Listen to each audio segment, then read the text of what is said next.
அடுத்தது கணவன் மனைவியோட ஒற்றுமை எப்படி சார் இருக்கும் அப்படின்னு கேட்டுக்கிட்டிங்கன்னா, 7ஆம் இடம் சந்திரன். அவர் வந்து லக்னத்திலே அதாவது மகர ராசியிலே இருக்கிறாரு. பிளஸ் திருவோண நட்சத்திரம். அவர் சுயசாரம் பெற்று இருக்கிறனால, நல்ல கணவன் மனைவிக்குள்ள நல்ல ஒற்றுமை ஏற்படும்.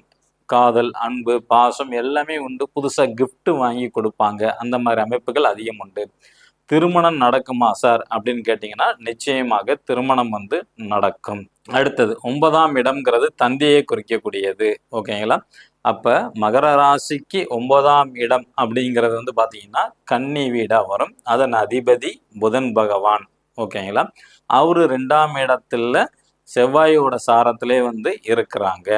அப்ப தந்தைக்கு வந்து பார்த்தீங்கன்னா, சின்ன சின்ன கோபங்கள் அதிகமாக வரும். ஏன்னா, அங்க வந்து பார்த்தீங்கன்னா, செவ்வாயோட சாரம் புதன் பகவான். அதனால பல், கண் சம்பந்தப்பட்ட பிரச்சனை, இரத்த சோகை, இரத்தத்தோட அளவு கம்மியா இருக்கிறது, ஹீமோகுளோபின் கம்மியா இருக்குது. இந்த மாரி அமைப்பெல்லாம் தந்தைக்கு வரும். பிளஸ் கோபம், அடுத்தவங்கள வந்து பேசும்போது கொஞ்சம் புண்படுற மாரி பேசுறதுக்கான வாய்ப்புகள் அதிகம் உண்டு. இந்த 1 மாசத்துக்கு மட்டும்தான். ஓகேங்களா? அ அடுத்து வந்து பார்த்தீங்கன்னா, ஆரோக்கியத்துல வந்து அவங்க கவனமாக இருக்க வேண்டும். அ இல்லன்னா கொஞ்சம் சின்ன சின்ன இடையூறுகள வந்து சந்திப்பார்கள். ஓகேங்களா? அடுத்தது வந்து பார்த்தீங்கன்னா, 10ஆம் இடம். 10ஆம் இடம்ங்கிறது வந்து தொழிலையும், மாமியாரையும் குறிக்கக்கூடியது. அப்ப மகர ராசிக்கு 10ஆம் இடமான துலாம். அந்த அதிபதியான சுக்கிரன் உச்ச நிலையில வந்து இருக்கிறாங்க. எனவே, இவங்க வந்து மாமியாருங்கிறது யார் பேச்சையும் கேட்க மாட்டாங்க. அவங்களும் தன்னோட ஆரோக்கியத்துல கவனம் செலுத்த மாட்டாங்க. ஏன்னா, துலாம் அதிபதியான அதுக்கு 6ஆம் இடமான மீனத்துல போய் இருக்கிறனால, கண்டிப்பாக அந்த நோய் நொடிங்கிறது, ஆரோக்கியத்துல வந்து கவனம் விடுறது, இதெல்லாம் அமைப்பு வந்து மாமியார் கண்டிப்பாக இருக்கும்.